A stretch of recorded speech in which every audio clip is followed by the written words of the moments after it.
Once you've set up your plans in Google Docs, it's time to link them to your Canvas page. So to get started, you're going to press the big blue Share button once you're in the plans. From this menu, you want to change the general access. So you're going to click the drop-down menu where it says Restricted and switch that to anyone with the link. That way both your students and their parents who don't have St. John Vianney High School email addresses will be able to see your plans.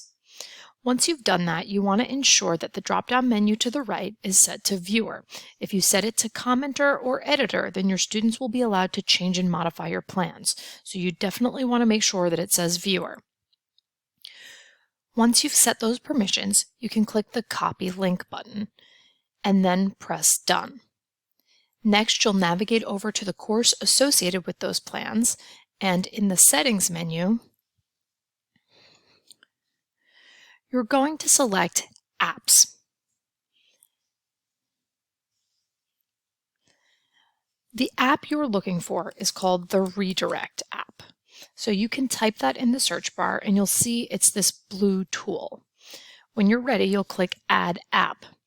You want to rename it so that students know it's your plan. So you can put lesson plans or you can put weekly plans. I'm working in my sandbox and I've already got a weekly plan, so I'll call this one lesson plans.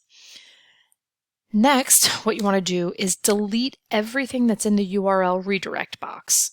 And then you're going to use either keyboard commands or right-click and paste to put in the link to your new plans.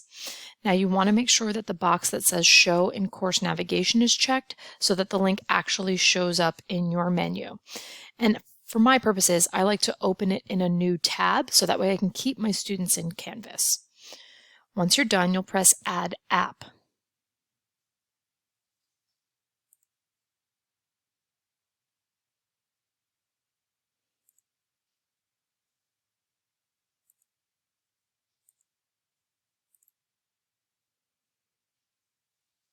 All right, now that that's saved, I can go over to my navigation tab. I'm going to get rid of this old weekly plans that I used in a previous demo video.